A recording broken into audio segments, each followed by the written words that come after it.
guys, welcome to my Healing by Black. I'm excited to be here like always. Today's topic is going to talk about what are the 7 signs of grief, which I like to incorporate into also trauma, and do you need them? Now, I am coming from El Paso. We're in the park here, taking a break from the indoors, having my kids play over there while I could try to ground and breathe and try to just relax and release all that energy buildup that sometimes during the day, collects. So it's nice to be out there.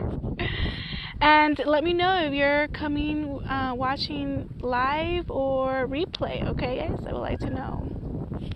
Now, again, so what are the 7 steps and do we need them? And the 7 steps for grief/trauma, okay? Because I believe trauma and grief are intertwined very closely. So now, I have here 2 groups of the 7 steps because you could go online and they all somehow change very little. And I believe all these emotions are involved when we're dealing with trauma or grief, right? And we're trying to heal. Now, the first group is 1, shock, 2, denial, 3, anger, 4, bargaining, 5, depression, 6, accepting, and the 7th, I believe it's coping or learning how to live with the trauma or grief. Sometimes out there, if you go Google that, they'll say 7 is having a meaningful life. I don't understand that. It's like, yes, our life is meaningful before, and it's also meaningful during the healing process or when we're experiencing the trauma and grief. And yes, it's also meaningful after, right? So it just depends how you interpret that, right? The second group is 1, shock, 2, anger, 3, bargaining, 4, guilt, 5, depression/grief, and 6, reconstruction, and 7, accepting. And and honestly, do we need them? Yeah, because it allows us to know where we're at or how we're feeling, or if we're even stuck in some type of cycle, right, of those steps and those stages. So, and also the reality is that everyone goes through them in different orders. It doesn't have to be 1 this, 2, 3, 4. It's just everyone handles trauma and grief differently, and they're going to experience it and trying to go through that process very differently. So if you agree, let me know. Put a heart down there, emoji, like thumbs up. Let me know if you agree in that, because I strongly believe that everyone goes through grief and trauma differently and handles it differently. And let me explain one of mine, okay? So my mother has passed already, has going 11 years passed away, right? And it took me 7 to 8 years to really overcome this, okay? 7 to 8 years. And the reason why that I noticed why it took me so long, don't get me wrong, everyone needs to go through this process individually and different. Some could take a week, some could take a day, some could take 2 years just to go through a phase, right? Through a stage. But I also strongly believe that without having the skills or knowing how to cope and deal and handle and continue to move on with step by step, you're going to get stuck in some of the stages.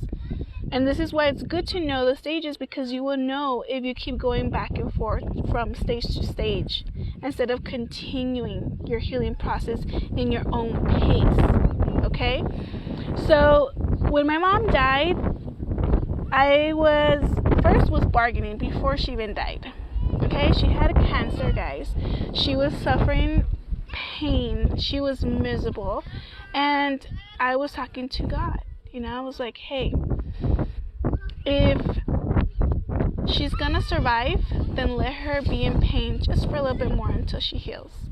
If she's not, then I also release energetically. Let her go to be in peace, right? I was already bargaining before she was dying, before she was dead, because it was very painful to see her going through that, right? So the first step, even before death, I was already bargaining. 2, I was in shock for 4 to 5 months, and didn't realize, until it hits me, like, wow, she is gone. And after I passed that 4 months, I went into depression and grieving. Then I allowed myself to cry and to, oh my gosh, mourn and be like, oh, I can't believe this. Like, she's literally gone. From there, it went from depression. From there, it went to anger. Angry that she left. Angry that she left me and left my siblings. Angry, right? With the whole situation. Angry with God, angry with everything. Right? And 5th, I started feeling guilty. Guilty because I felt these feelings. Guilty because I am struggling. Right? Guilty with so many reasons why I was guilty. 6, then I started accepting. Right? Accepting that this is what it is, she's dead, she's not here, and I gotta do this, and be here for my sisters and for my children and for myself. And then 7 was reconstruction. So finally, like, building my life. And that took 7 to 6 to 8 years, guys, to do that. And sometimes that's a long time. I did not have that help and support that I needed in this process. I didn't know that I was going through the stage. I didn't understand, right? And what I realized, if I look back, is that I was stuck in some stages. I was going back from anger to depression and grief. Anger, depression, anger, depression, anger, depression. It was just that cycle going on and on and on. And this is where I say, guys, that yes, everyone is going to go through their stages, and different times they're going to stay in that stages. But it becomes very unhealthy when you're just in this cycle over and over and over and over, and you're just stuck. Because life is gonna keep going, guys, and if we don't realize and enjoy it and know how to breathe and go through these bumps of our lives, these traumas, these grief, is going to later on explode or manifest 10 times worse and affect other areas of your life. Don't get me wrong, grief and trauma and going through those processes is absolutely normal. You're not crazy. It's not wrong. It's just when you're stuck, where it's like, okay, you need to find the right support. And this is where I'm here, guys. You guys want to talk to reach me, I'm here to support you, talk to you, or to guide you to someone who is for you, right? But I am definitely here, guys. And I'm putting a link up there, so if you want to continue and learning more and understanding these, go and join my Facebook group while we're still accepting some members. We actually do a lot of exclusive training there, and I'm going to start inviting a lot of other people who are specialists in other areas that can help you and learn, and only in my Facebook group is going to happen. And so join, click on the link, and let me know if you're a replay or watching me live, and we'll love to connect with you and continue this relationship. Bye.